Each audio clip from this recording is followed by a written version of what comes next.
In this lesson, we're going to be looking at genre criticism. Genre criticism is essentially a way of critiquing how your artifact works with an audience's expectation given the situation or the circumstance that it's in. So the first thing we're going to do here, we'll be looking at three parts briefly. The first part we're going to look at is essentially, what is a genre?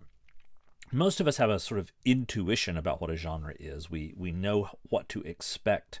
When we think about things like movies and novels, we know that there are all kinds of genres out there. We know there's action adventure, and there's period dramas and horrors and romantic comedies, romance and superhero movies and science fiction and fantasy. And of course, very popular these days, the sort of dystopian novels where we look in the future and there's some kind of horrible future waiting for us all to consume us. So these are the kinds of things, you know, if you hear an action adventure movie, or a movie listed as an action-adventure film, you know what you're going to do is you're going to tune in and you're going to see, a lot of very large explosions and a lot of guys with guns running around shooting each other. All right, that's kind of what goes into action-adventure. You know what a horror movie is going to be. There's going to be some kind of a monster or some kind of an alien or some kind of evil spirit that's going to come in and try and destroy everybody. You know what to expect in a romantic comedy. You know what to expect in a fairy tale or fantasy. There are going to be dragons and there are going to be wizards.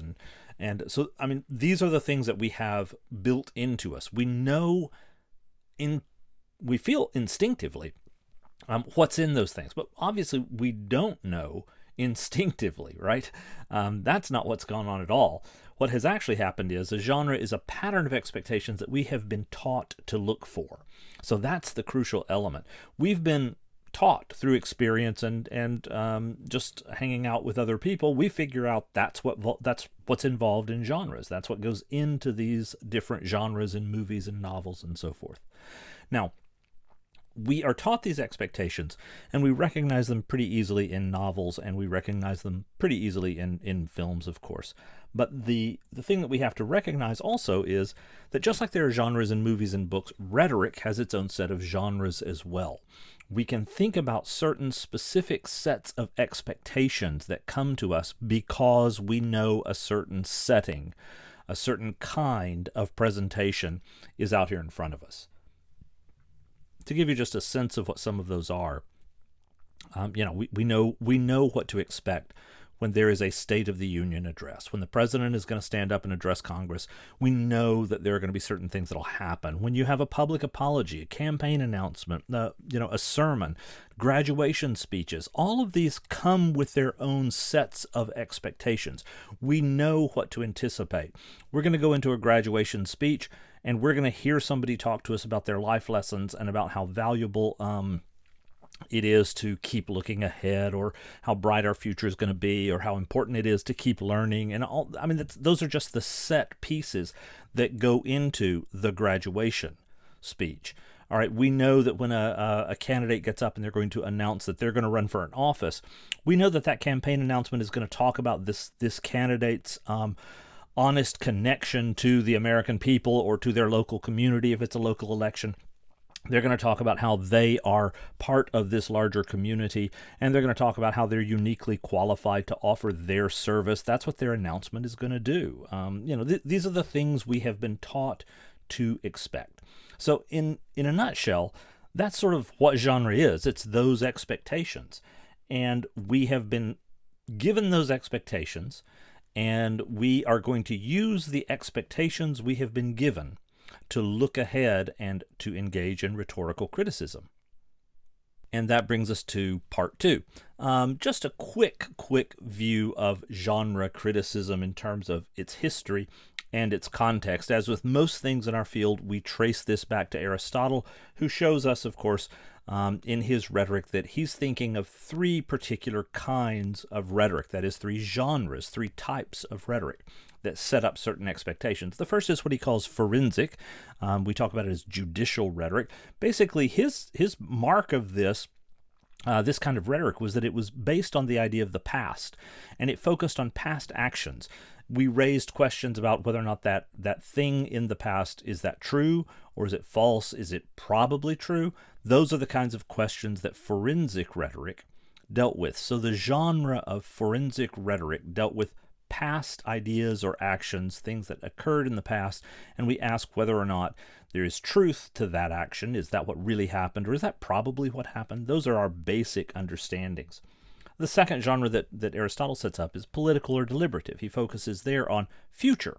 And he asks questions, the kind of question you ask in deliberative rhetoric, Aristotle says, is what's the wise course of action? What would be unwise about this? What are the advantages and disadvantages of our various choices that are out in front of us? Do we go to war or do we not go to war? Do we negotiate instead? Which would be wiser and why? Do we raise taxes or lower taxes? Which would be wiser and why? So that's the world in Aristotle's mind of political, or what we call deliberative rhetoric.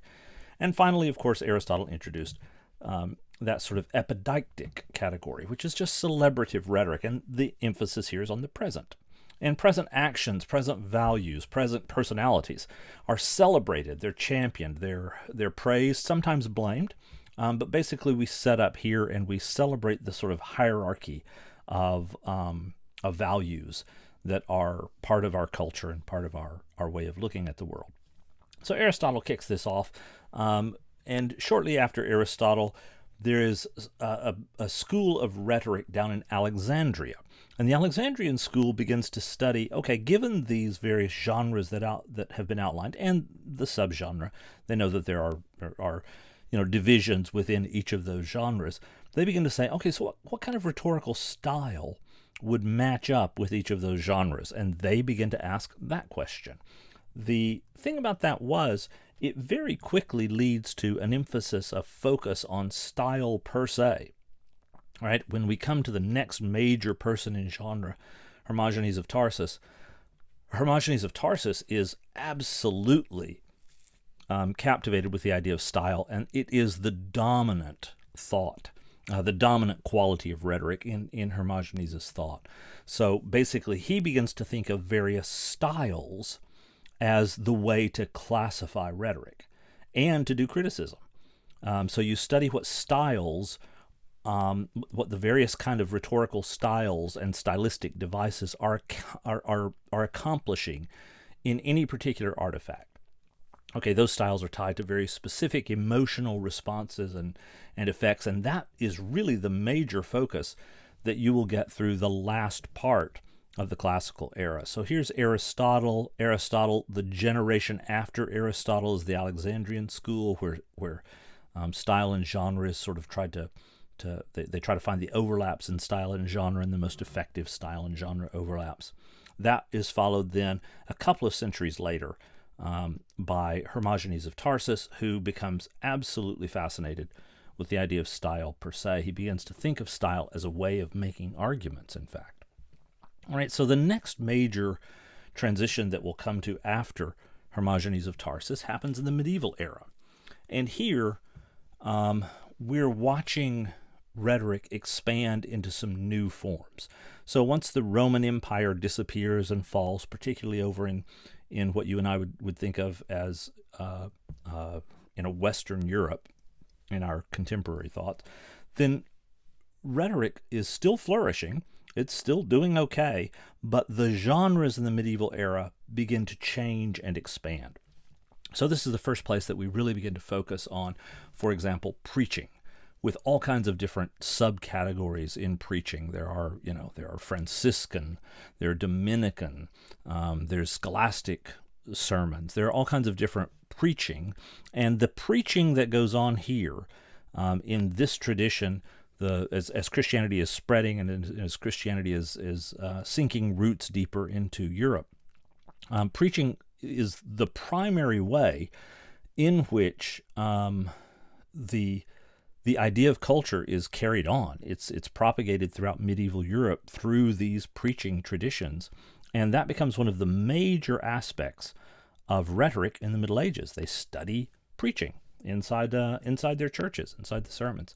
But it's also associated, rhetoric gets associated in the medieval era with the kinds of poetry that's out there. And so rhetoric begins to be applied to those poetic expressions. Now that makes a lot of sense, because the poetic is, of course, tied to the questions of style and questions of emotion and moving us, and rhetoric has been all over that for centuries. So it makes perfect sense that it gets tied in. But also you want to remember that poetry in the medieval era and in the Renaissance is not the kind of poetry that you think about today. It's not written down in a textbook somewhere that you're supposed to sit under a tree and read. Not for the most part. Mostly it's built for recitation. It's supposed to be spoken out loud to others. It's said aloud. It's delivered orally. And the basic frame is often it's accompanied somewhat with music, and so poetry can be a kind of musical art. So you got to think of the genre as sort of contemporary music in the medieval world, and contemporary lyrics. Rhetoric is absolutely involved in that and exploring that, and involved in critiquing that. The third, and probably one of the, at least from our point of view, dullest of the adaptations of rhetoric is the ars dictominis. This is the art of letter writing, okay, where someone would stand up and they would dictate a letter that needed to be taken to another prince or something, and that letter would be written down, and those dictations would be delivered, and that's largely the ars dictominis. This is how a whole host of official governmental business is carried on. It was the medieval version of email and texting. Okay, you wrote it down and you had it delivered. So that begins to sort of we begin to see the medieval era begins to be a place where there is a great deal of expansion in the genres, and each of those, of course, that we looked at, there are all kinds of subdivisions there. When we move from the medieval era to the next sort of glump, and we're just going to handle all three of these, so there are differences in them. We're going to handle these three really quickly. When you get to the Renaissance and the Enlightenment and modernism, basically moving into our own contemporary era as well, we see a huge influx of new genres. Okay, the essay appears. We see for the first time the modern novel, the newspapers. We've never seen newspapers before. Those begin to come up. The editorial in the newspaper, textbooks. By the way, your contemporary textbook was not this is an unknown idea before we get into the modern world with its increasing requirements that children go to school for some amount of time. So we begin to see the textbook appear there. So we just have a plethora of genres, of new ways of thinking about and categorizing rhetoric, things that set up. Remember, now we're talking about expectations that we've been taught about a certain kind of communication event. So we know when we pick up the novel, there are going to be some differences between that and a campaign speech. We know that when there's an editorial in a newspaper, that's going to be different from a textbook, okay? We know that when we get an academic journal article, that sort of scholarly kind of writing, we know that that's going to be different from the newspaper, okay? And we know that an essay is going to be different from, the textbook or the editorial. So these are the kinds of things we have. We have expectations that we have learned about each of these kinds of communication events. That brings us up to pretty much the contemporary era, and we'll look here very quickly and briefly at just a couple of changes, especially relevant to genre criticism. In 1925, Herbert Wichels, and you got to love that name, Wichels. So Herbert Wichels leads a movement that separates rhetoric and literature.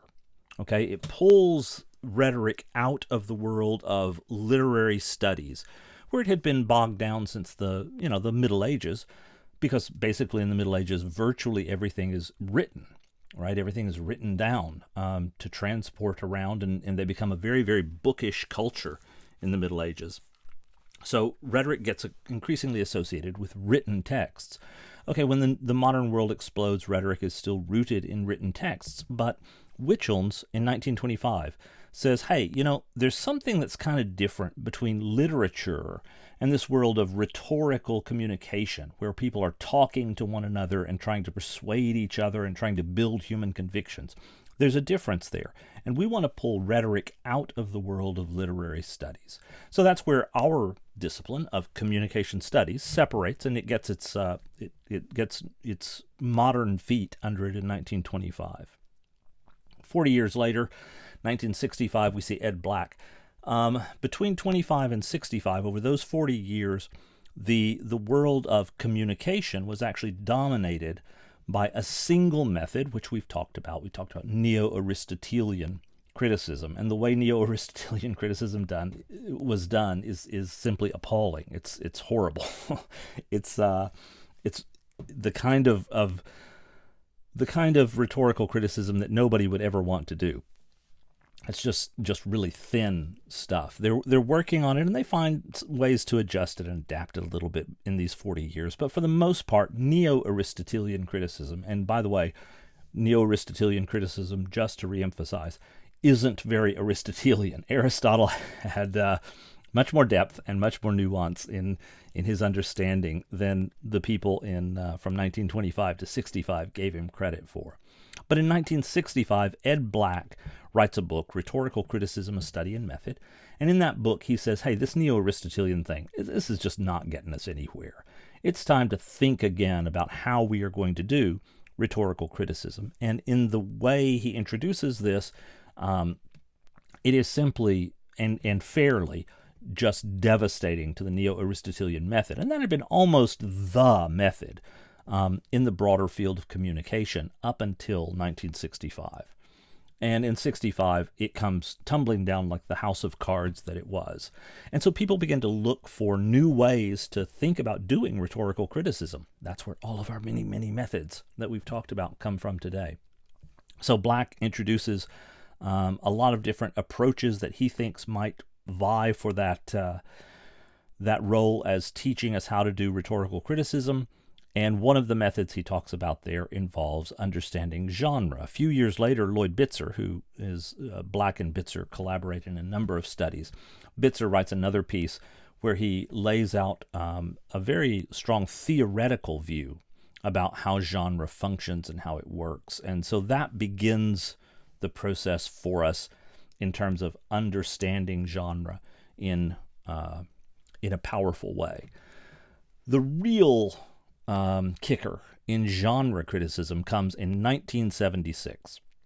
And then in the year before that, there's a conference, a big convention that begins to explore what genre actually means and how we are to understand it. From that conference, two scholars in particular, Catherine Coors Campbell and Kathleen Hall Jamieson, they co-write a book entitled Form and Genre, Shaping Rhetorical Action.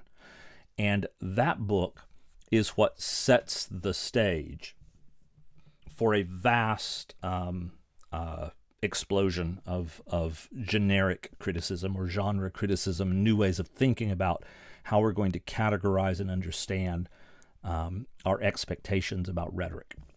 So genre criticism, this is the sort of defining text that we want to hold in mind when we think about genre criticism. So that will sort of put us into a place where we've got kind of a definition of genre, and we've got kind of a sense of the sweeping history of genre criticism in just a few minutes, from Aristotle to Campbell and Jamieson. So that brings us up to the pragmatics. So let's talk about the nuts and bolts now. What is it that is involved in doing genre criticism?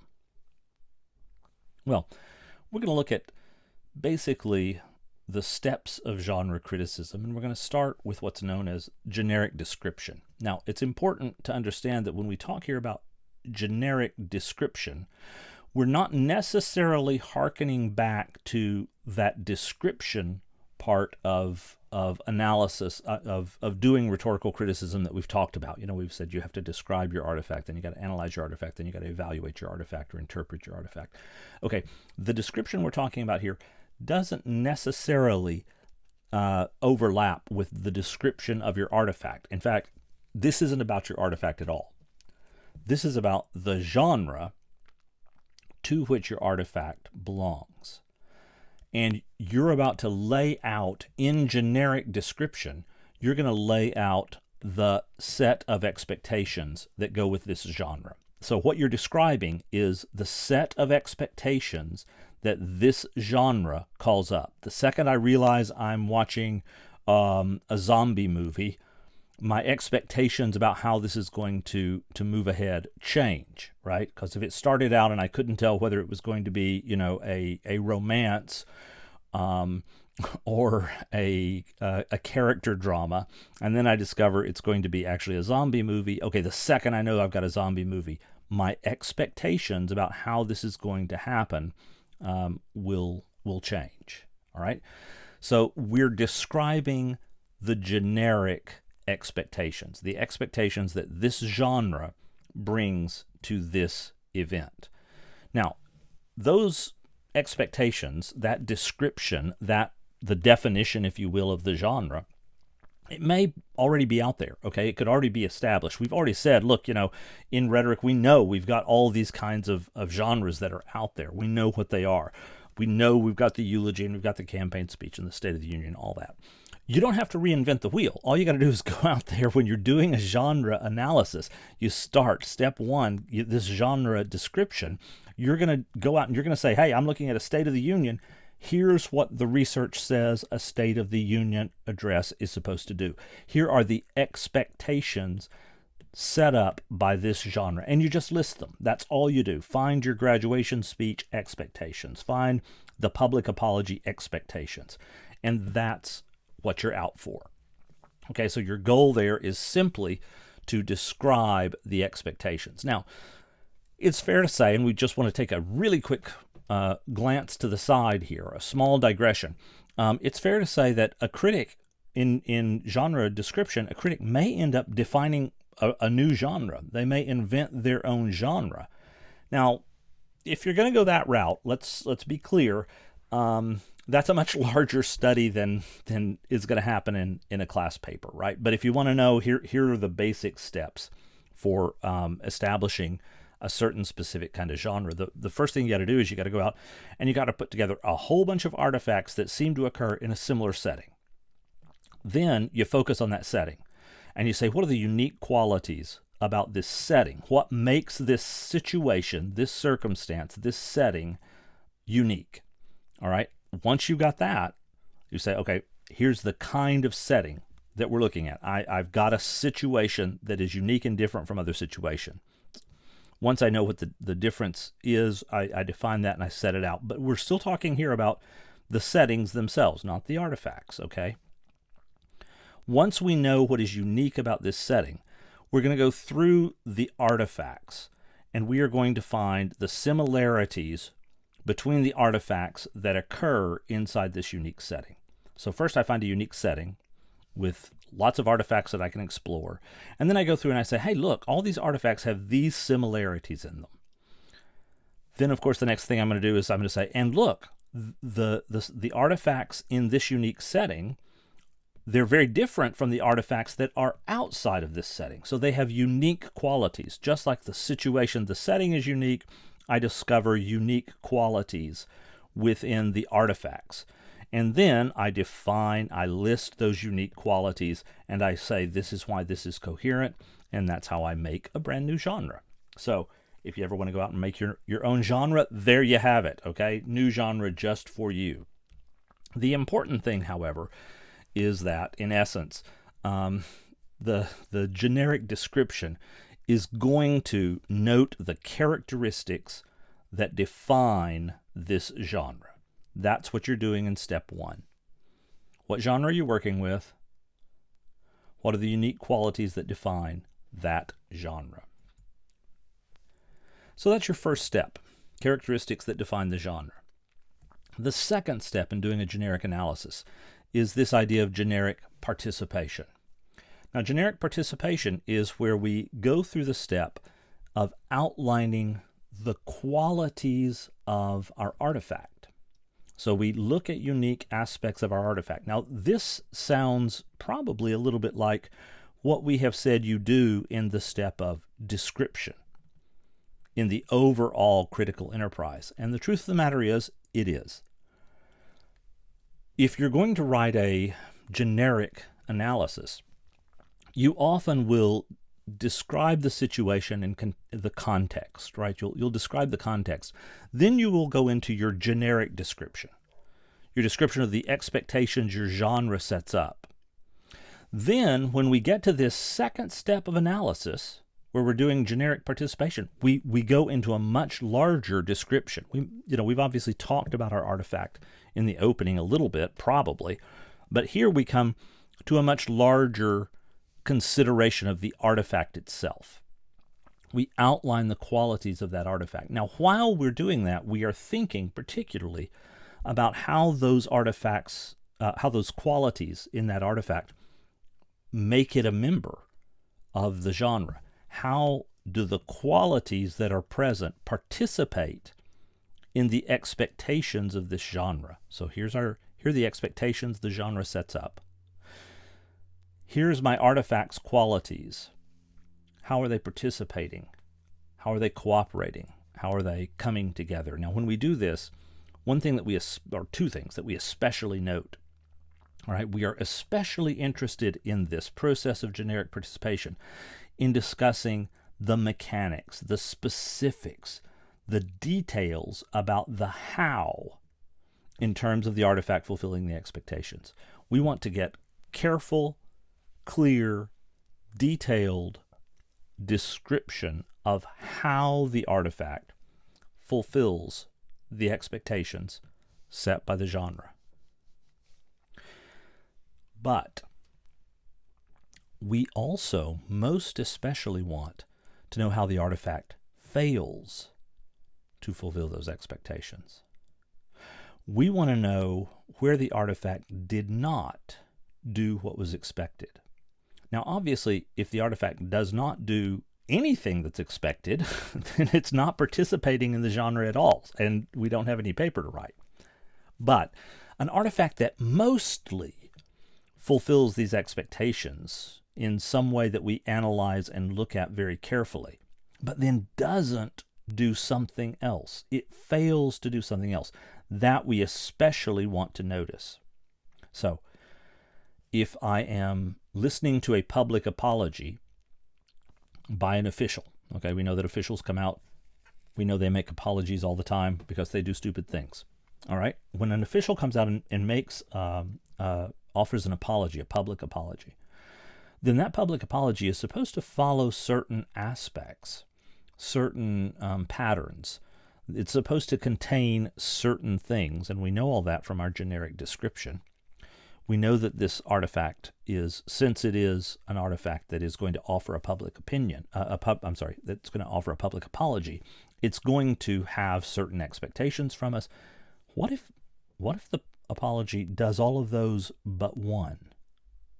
What if it fails to specifically say what the failure was?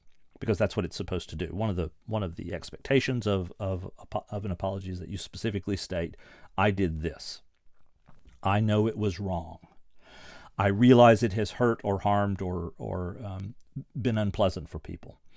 This is my responsibility. I am terribly sorry. I have wonderful people around me who are helping me get through this, and I hope that I will never do this to you again. So there's the basic pattern, the expectations from the apology. But what if I never state? What if I fail to state exactly what my mistake was? What does that do? How does that change the experience of this apology? What if I don't say I'm sorry? What if I don't take responsibility? What if I say I know that this was a bad thing, and I know many of you are having a hard time with it and struggling with it, and I want you to know that I recognize how you're struggling and how hard this has been for you, and I will certainly do everything I can to make sure that you don't face it again. But I never say I'm sorry. How does that change the quality of the apology? Okay, that's the kind of thing we're interested in generic criticism when we get to this part 2, generic participation. So generic participation is that process where basically we look at how the artifact embraces and it rejects the definition of the genre. So the characteristics define the genre. We look at how our particular artifact fulfills and does not fulfill those expectations. And that gets us to the generic evaluation. That's our third step of analysis. And by now, of course, obviously, this third step, we're moving deeply into actually interpretation and evaluation, right? That's what we're doing here. Essentially, this is where we go through and we look at where the artifact was conforming to and where it was not conforming to, where it was rejecting the generic expectations. And we ask ourselves, how do we account for that? What do you think led to that decision? Why would a rhetor have left out that part if they rejected some aspect? Or why would the rhetor have conformed to the expectation in that way? Remember, we said the how was incredibly important when we talk about conformity. So how did they conform? Why did they choose that way to fulfill that expectation in this particular artifact? Okay, and we also want to critique the likely rhetorical impact of each. And by each, we mean here, the conformity and the exceptions. All right, so we need to know, what do you think the rhetorical force of that omission was? What do you think the rhetorical force of conforming in that way was? That's the third step. And that's the wrap-up for doing a generic critical paper. First, you establish the characteristics that define the genre. You look at your artifact and you see how, in what way does it embrace those expectations, and in what way does it fail to embrace? Does it reject or ignore the expectations? Then we account for the critique. We account for and critique that participation. But be careful here, okay? And this is something that we want to be aware of. When we talk about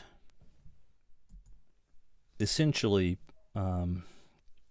generic criticism, we are faced with a particularly interesting challenge. And it runs like this. I'm not going to insult your intelligence by reading this entire quote to you. Please make sure you take the time to read it. But basically, it says something like this. Rhetorical criticism is really on a longer leash with genre. There's a much wider expanse of things you can do, and that makes it a little tougher because it means that it's really easy to do generic criticism in a really simplistic, almost shallow way, right? It's like, hey, here are the expectations. Here's how this artifact fulfilled them. See, it's a public apology. Or see, it was a decent graduation speech. It's really easy to just go through and treat this as if it were a checklist. So that's a problem. It's a method that it's really easy to do really poorly. But if you really engage with the artifact and with the expectations of the genre, then basically you can get a lot out of this method. It's just hard. It's hard to do well, and it's easy to do poorly. That's the basic of genre criticism. And I just want to point that out because as we move ahead and we get to more contemporary applications of rhetorical methods, particularly as we open up questions of theory, and then we look at critical theory in our closing sessions in this course, I want you to remember that because it's a criticism that's going to be more and more applicable. All right, it's just simply we're going to find that these are methods that will increasingly lend themselves to simplistic or shallow applications. And they're powerful, incredibly valuable, but man, you've got to really be able to work them, to get something really valuable out of them. So that's the criticism that we want to have in the back of our mind as we make our transition now into the final sections of discussing rhetorical criticism, and we begin to turn our attention increasingly to theory and contemporary ideological criticism. But this wraps up genre. It's a good method. It's a strong method if you can really get in there and grapple with how it works and what's going on. But in essence, remember, it's a method that's going to say, hey, there were certain expectations. This artifact met or didn't meet them. Now go sit down somewhere and think really hard about what that means, that they met or didn't meet those expectations in that particular way. Go sit down, think really hard about what that means, and tell us what you figured out. That's not a lot of guideline. We've said that a method is a set of directions, right?